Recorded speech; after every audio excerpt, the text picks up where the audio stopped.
can't take it with you to the grave. Is it yours? We back with another reflection on the Daily Vedantic. Recently we did an episode on samaha, sameness, Sanskrit word for sameness within this philosophy.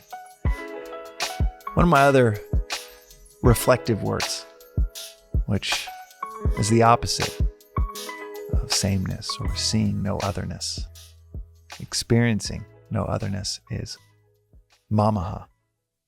Mama means mine in Sanskrit. And it's our feeling of mindness, mamaha, that prevents us, our separation, our egoistic separation from the world, that prevents us from feeling, experiencing any peace, satisfaction. Mindness.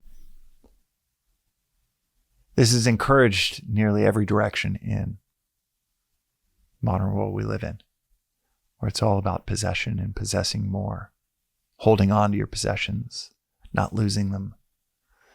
You even have children with their doors, little signs that say, Julia's room. This is my room. This is my toothbrush. That's my toy. Mine, mine, mine.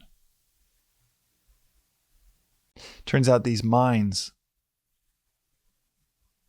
they are landmines for our mental health. They are landmines for our satisfaction, contentment, peace. It is only a matter of time before they start blowing up. And we all know this. We know this, that the things that we own cause us so much agitation. You get a new car, always walking around, looking around, making sure that it's all good. You thought you saw a scratch there. You park it and someone pulls up in the parking spot next to you. You gotta watch with an inquisitive eye. And it turns out that this mindness, not only does it separate ourselves from those around us, it separates ourselves from ourselves. This mindness and cultivation of a separate ego, especially around possession. We become possessed by our possessions, no longer free to be ourselves. My good friend here in Los Angeles, Ben, he has 3 French bulldogs.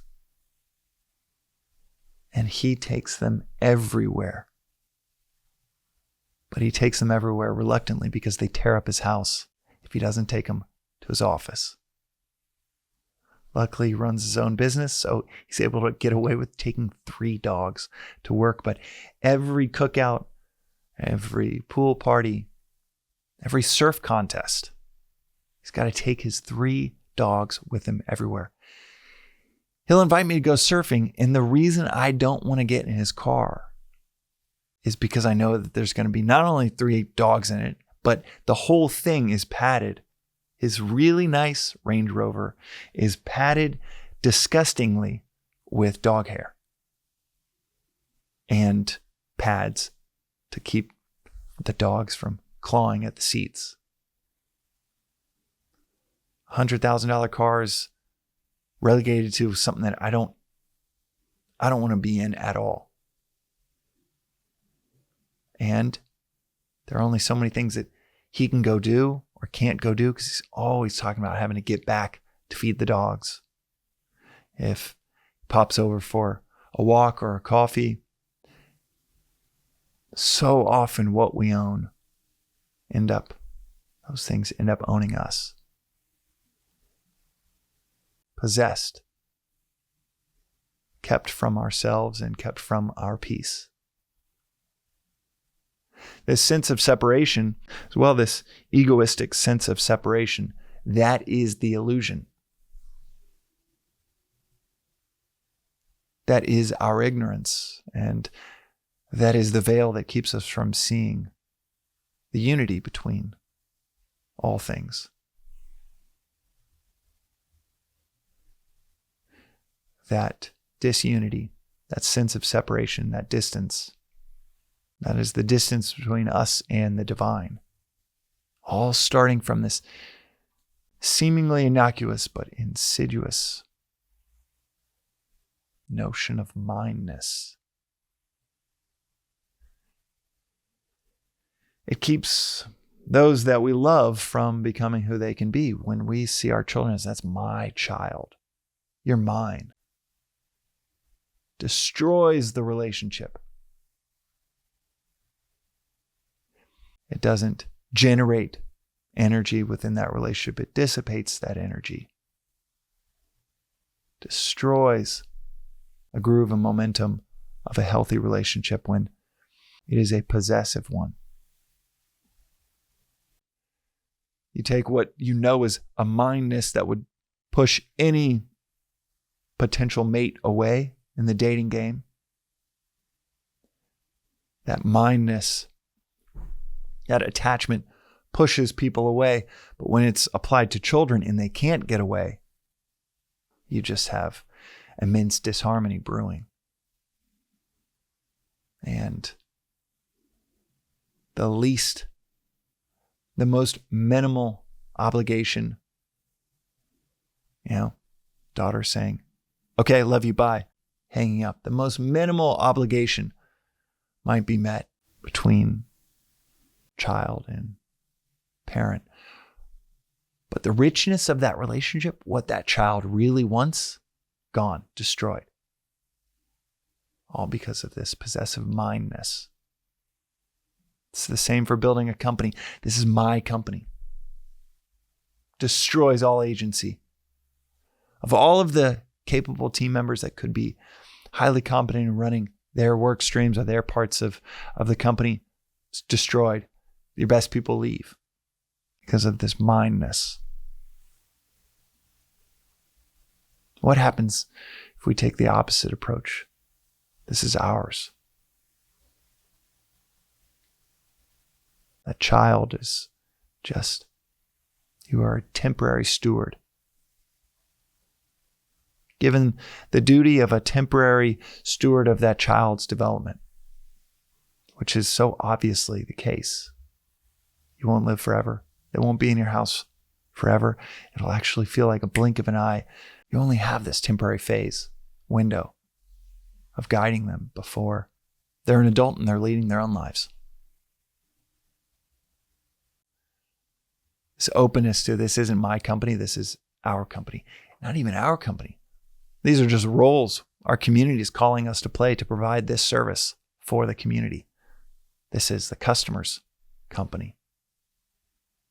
This is not mine at all. That's honestly what it feels like most of the time.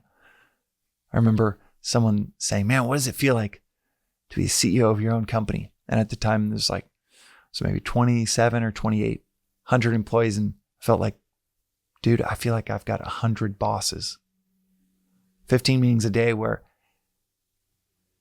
not out of like a noble in service of them, but 15 meetings a day where people are just asking, this is what I need to be able to do my job. This is what I need to be able to, this is where you're failing. This is where I'm not being served. This is where I'm being stifled.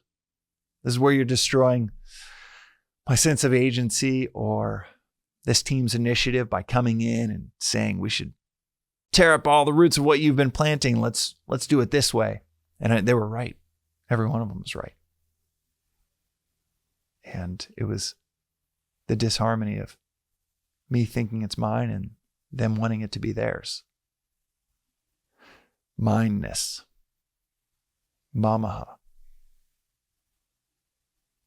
It is fine for a child, a 3-year-old, to think, yeah, this is mine.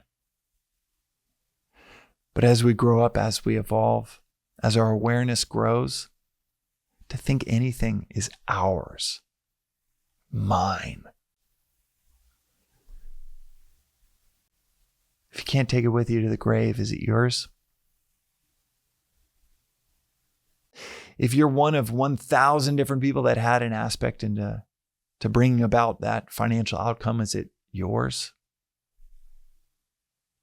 If you didn't lift a finger to build that car that's sitting in your driveway,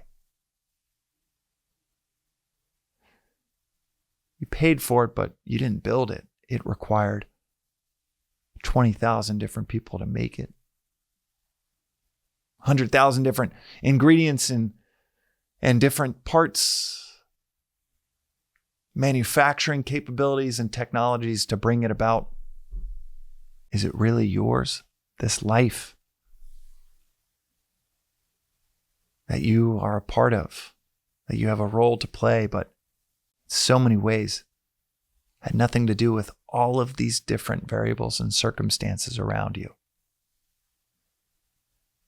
Is it yours? It's really only yours. It only makes sense if we surrender to that role. That role that might be yours, but in the midst of an environment, a set and setting and community that is wholly owned by everyone, not just you. With the source of all of our agitation being this contrast from the way things are, this perception that this is mine, pushing people away, creating immense unease with what's going to happen to these things that are mine.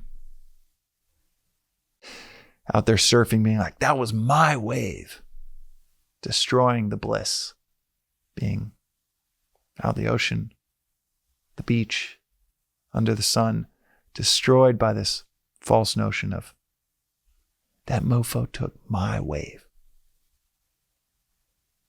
Mindness, the enemy of sameness. And if you want to check out the complementary notion to mindness, to this false notion of mindness, go check out the recent episode on sameness, samaha. See the antithetical to mamaha. And this infantile delusion of mindness. That's today's reflection on the Daily Vedantic. We'll see you next time.